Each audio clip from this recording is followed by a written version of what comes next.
Politisi PDI Perjuangan Jarod Saiful Hidayat saudara melempar wacana dua poros Pilpres jika PKB mengubah dukungan dari koalisi saat ini yang mendukung bakal capres Anies Baswedan. Apakah pertanyaan ini mungkin PKB hengkang dari koalisi Amin dan apa keuntungan bagi koalisi pendukung Ganjar jika Pilpres berlangsung satu putaran? Sudah ada sore hari ini dengan Wakil Sekjen PKB Saiful Huda, juru bicara P3 yang menjadi bagian dari koalisi pemenangan Ganjar Pranowo Ahmad Baidowi atau Mas Awi dan juga pengamat politik Adi Praitno. Sore Bapak-Bapak semuanya.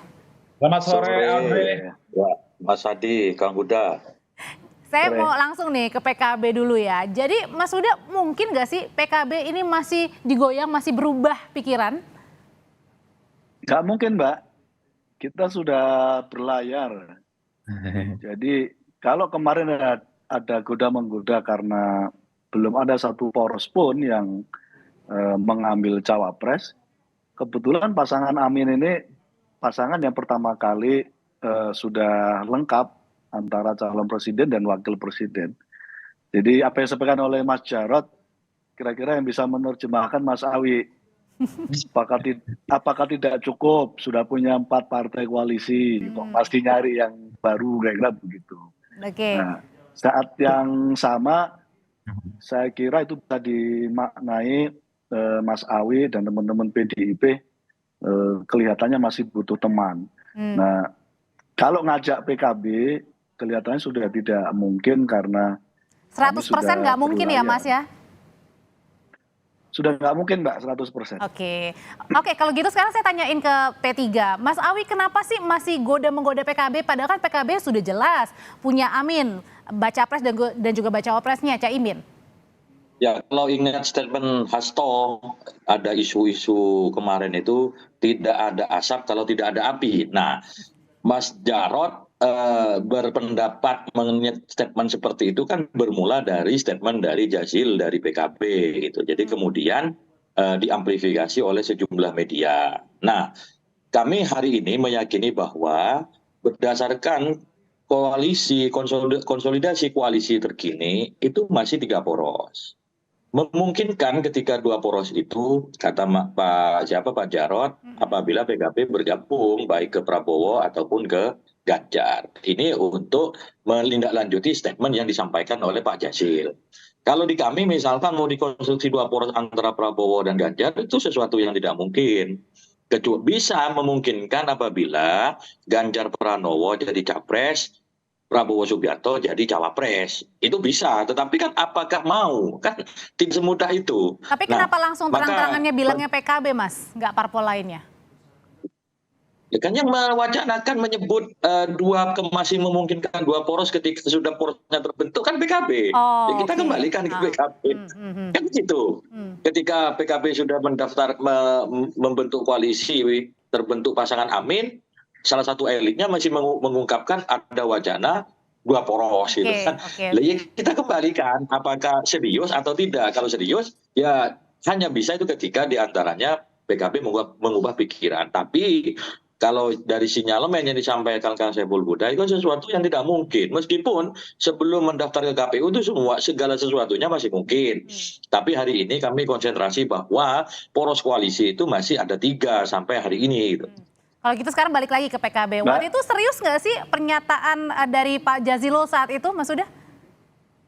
Enggak, Mas Jazil mengamplifikasi apa yang disampaikan oleh Mas Hasto dan Mas Aryo. Jadi lempar-lemparan ya? Enggak, memang coba dicek aja, coba ditelusuri. Yang pertama kali melempar 2 poros itu Mas Hasto. Dan diamplifikasi oleh Mas Aryo Bimo menyampaikan masih ada kemungkinan untuk duduk bersama antar ketua umum partai. Nah, dalam hal ini ya antar ketua umum partai yang agendanya adalah keberlanjutan gitu. Dan tadi sudah jelas Mas Awi sampaikan kan, yang berpotensi untuk terbuka kemungkinan kan kalau ada Ganjar dan Pak Prabowo. Dan ini kan isu lama, isu 2 tahun yang lalu yang sempat menjadi agendanya Pak Jokowi, menyangkut soal memasangkan antara Mas Ganjar, Pak Prabowo atau Pak Prabowo Ganjar. Jadi diskusi menyangkut 2 poros ini sebenarnya tidak terkait dengan koalisi Amin. Jadi sepenuhnya terkait dengan koalisinya Mas Awi dan koalisi Indonesia Maju. Oke, kalau gitu sekarang saya mau ke Mas Adi. Mas Adi, kalau tadi dibilang Mas udah bilang 100% nggak mungkin berpindah, tapi ada nggak sih potensi kemungkinan itu saling goda-menggoda lagi? Ya kalau mau jujur sebenarnya Audrey ini kan saling ledek antar poros politik ya. Ketika Gus Jazilul bicara tentang kemungkinan dua poros, itu kan sebenarnya ingin menggiring opini soal kemungkinan Ganjar dan Prabowo atau Prabowo Ganjar bisa menyatu, lawannya adalah Imin. Kan kira-kira begitu. Dugaan saya kenapa ini disampaikan supaya poros politik yang ada itu tidak menggoda Imin ini supaya bubar dan pindah ke lain hati. Tapi kalau kita membaca kemungkinan Prabowo Ganjar, Ganjar Prabowo bersatu, rasa-rasanya kok sampai kiamat pun agak sulit ini untuk dibuktikan. Karena sampai saat ini kan Ganjar ataupun Prabowo kan ngotot harga mati mereka capres.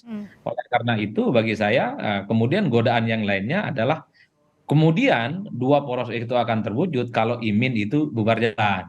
Dengan asumsi misalnya banyak hal lah yang dijelaskan. Mungkin faktor elektabilitas dan faktor-faktor di luar kemampuan manusia. Bagi saya ini saling ledek lah antar koalisi partai ya. Tapi secara prinsip kalau kita membaca anatomi kekuatan politik kita, Andre, memang secara alamiah seakan-akan di 2024 hanya akan ada poros politik tiga ya. Amin, kemudian Prabowo Subianto dan Ganjar Pranowo. Tapi sorry itu harus saya katakan, di politik kita ini kan ada sesuatu yang memang di luar kendali kita, di luar nalar kemampuan kita sebagai makhluk politik biasa. Contoh, siapa yang bisa menyangka Prabowo Subianto itu akan jadi menterinya Jokowi? Itu di luar kemampuan kita.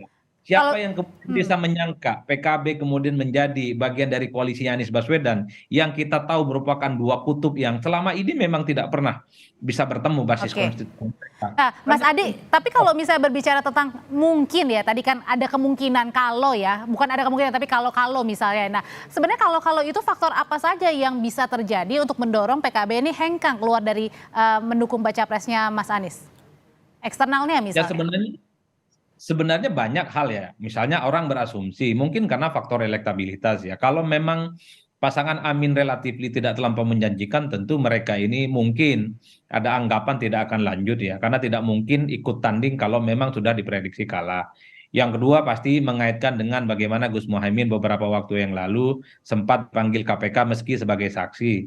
Kalau kemudian kasusnya misalnya ini ditingkatkan di luar batas kemampuan kita sebagai manusia, mungkin itu bisa menjadi variabel-variabel yang akan terjadi di kemudian hari.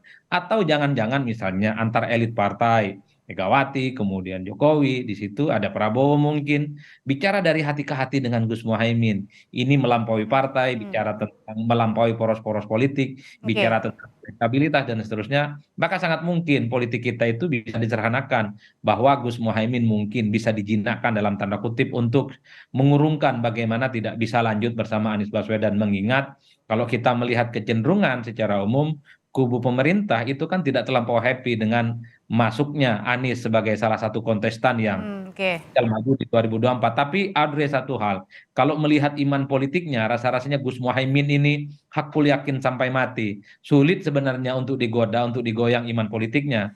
Per hari ini ternyata Imin itu sampai ke pondok pesantren saya itu melakukan silaturahmi politik sebagai salah satu keseriusan mereka ya. Tapi overall ada kekuatan. Tapi Mas Adi ada yang mengejutkan juga kan dari menterinya Nasdem ini tersandung kasus hukum. Nah, apakah ini juga akan mengubah? Kalau itu tidak ada ya Audrey, karena sebelumnya kita juga melihat bagaimana Pak Joni Plate ditetapkan sebagai tersangka, ternyata poros perubahan ini tidak goyang-goyang. Bahkan ketika Demokrat keluar pun bukan karena faktor Joni Plate jadi tersangka, tapi karena AHY di PHP, dijanjikan surga, tapi nyatanya neraka yang diberikan, itu yang kemudian membuat Partai Demokrat keluar. Oleh karena itu, maupun besok ada tersangka, siapapun yang terkait dengan internal Partai Perubahan, kok rasa-rasanya agak sulit untuk mengurungkan niat politiknya. Satu-satunya yang bisa bicara dari hati ke hati supaya Gus Muhaimin tidak bersama dengan Anies ya tentu adalah Pak Presiden. Mungkin Megawati Soekarno Putri ya, orang-orang yang menjadi kingmaker dan queenmaker betul menghadapi pemilu di 2024 yang akan datang. Saya mau kembali ke P3 Mas Awi. Tadi kan mengutip pernyataan Pak Jarod bukan soal tentang tadi PKB ya, tetapi juga PDIP kalaupun ada satu putaran ini mungkin saja Ganjar melawan dengan Prabowo. Ini maksudnya gimana Mas Awi? Ya kalau bicara ke penghematan anggaran, kalau bicara penghematan anggaran itu tidak perlu harus lulusan S3 untuk bicara. Antara Pilpres 2 putaran dengan 1 putaran itu pasti lebih hemat yang 1 putaran. Itu kalau bicara terkait dengan perspektif penghematan anggaran negara. Tetapi proses demokrasi itu kan tidak serta-merta harus dilihat bahwa ini besar kecilnya anggaran yang dikeluarkan. Tapi langsung terang-terangan Ganjar versus Prabowo kan bakal padahal kan ada 3 poros nih sampai dengan sekarang. Lah ya itu kembali ke yang tadi terkait dengan kondisi terkini, parameter-parameter misalkan hasil lembaga survei dan semacamnya. Tetapi sekali lagi kita tetap menghormati ya dalam posisi hari ini P3 misalkan harus berhadapan-hadapan dengan 3 poros ya itulah realitas politik yang harus kita lalui. Kalaupun ternyata nanti pada akhirnya 2 poros ya nggak masalah juga. Tapi saya ingin katakan bahwa jangan sampai gara-gara misalkan untuk penghematan anggaran seolah-olah kita mengeluarkan ongkos demokrasi yang mahal seolah-olah ada penyesalan. Tidak, karena kan pilihan demokrasi ini pilihan sadar ketika kita mengamandemen Undang-Undang Dasar 45, melaksanakan pemilihan secara langsung, terus ditindaklanjuti dengan aturan perundang-undangan terkait syarat threshold yang memungkinkan Pilpres itu 2 putaran. Jadi kos politik itu bukan kos penyelenggaraan pemilu, itu sudah secara disadari betul oleh para pembentuk undang-undang bahwa akan mahal. Oke, kalau ke Mas Huda dari PKB sendiri melihat pernyataan dari Pak Jarod langsung terang-terangan ya tadi Ganjar versus Prabowo. Ya itu kan versinya Mas Jarod ya. Semua kita punya prediksi masing-masing. Sebagaimana kami meyakini bahwa ketika ada 3 poros kita akan menang di putaran pertama dan kita bisa memenangkan putaran kedua. Itu wajar aja sih. Jadi semua punya hitungan masing-masing. Tapi saya ingin memperkuat soal 3 poros ini ya Mbak ya. Sejak dari awal PKB ketika dulu bangun koalisi dengan Gerindra, semangat kami sama. Pilpres yang tidak diikuti incumbent ini harus paling tidak 3 poros. Karena jangan sampai 20% presiden threshold yang sudah mengamputasi proses demokrasi, karena PKB semua inginnya cukup 5% presiden threshold itu, 5-10%. Semangatnya supaya Pilpres itu bisa menyuguhkan banyak figur dan publik secara sadar, secara solidaritas memilih siapa calon yang terbaik ketika kita bisa menyuguhkan banyak figur. Nah pada konteks itu termasuk kami akhirnya karena ada kebuntuan dengan Gerindra, terus kemudian di koalisi perubahan juga ada kebuntuan, kami gabung menjadi bagian dari koalisi pasangan Amin, sama semangatnya. Jangan sampai terjadi dua pasangan. Jadi sekali lagi 20% presiden threshold yang sudah mengamputasi banyak hal, jangan sampai Pilpresnya juga akhirnya hanya 2 pasangan. Jadi artinya tetap menginginkan 3 ya? Sudah pasti. Dari awal. Untuk menjaga kesehatan demokrasi kita, Pilpres minimal harus 3 pasang. Oke, kalau memang harus 3 pasang, tapi kan meminjam dengan pernyataan dari PDIP sendiri, Mas Adi, kalau misalnya 1 putaran, PDIP ini yakin Mas Ganjar menang. Kalau sampai dengan sekarang, seberapa keyakinan itu masih terus dipegang? Dalam politik tentu modal besarnya adalah keyakinan, optimisme, Audrey. Jadi mungkin kubunya Mas Awi, kubu PDIP yang mengusung Ganjar ini, di mana elektabilitas Ganjar 36 saat ini bisa berlipat ganda karena dengan asumsi mesin politiknya belum bergerak, Ganjar belum maksimal, kemudian belum mengamplifikasi secara total mesin dan kekuatan politik mereka. Oleh karena itu, ketika mendengar statementnya kubu Ganjar Pranowo, berapapun poros politiknya mereka hakul yakin bahwa pertarungan hanya akan berlangsung 1 putaran, tentu dengan asumsi harus menang 50 50+1 ya. Tentu itu bukan perkara gampang karena harus terdistribusi di hampir seluruh provinsi di seluruh Indonesia. Oleh karena itu, kalau kita membaca anatomi dan angka-angka statistik secara politik, itu mungkin, tapi kemungkinan ini memang agak rumit dan agak susah. Tapi dalam politik apa yang tidak mungkin, Audrey, apapun bisa terjadi di kemudian hari. Tinggal kita cek apakah nanti memang kalau ada 3 poros politik, kalau kita melihat per hari ini, PDIP, kemudian P3, Perindo, dan Hanura mampu mengantarkan Ganjar sebagai pemenang dalam 1 putaran sekalipun porosnya nanti ada tiga calon yang masuk ya. Tapi kalau misalnya 3 poros kemungkinan ada 2 kali putaran? Kalau saya menduga per hari ini, kalau melihat angka-angka statistik, sangat mungkin terjadi 2 putaran. Karena 50% plus 1 itu bukan hanya 50% plus 1 ya, tapi kemenangannya kan minimal di separoh gitu, atau di sepertiga di seluruh provinsi di Indonesia. Ini nggak gampang, Audrey, bisa dilakukan dalam waktu 5 bulan ke depan. Bagi saya, mau 1 putaran, 2 putaran, ini bagian dari berkah demokrasi yang harus kita nikmati. Karena bagi saya demokrasi pemilu itu tidak bisa disimplifikasi hanya persoalan dana, tapi yang jelas bagaimana rekrutmen dan regenerasi kepemimpinan harus diselamatkan dengan cara-cara yang demokratis. Dengan cara apapun, mau 2 poros, 2 putaran, harus kita nikmati sebagai bagian dari keniscayaan demokrasi. Mas Awi, kalau dari koalisi Mas Ganjar sendiri sebenarnya saat ini masih tetap mau menginginkan parpol-parpol tambahan nggak untuk mendukung Mas Ganjar nih di Pilpres?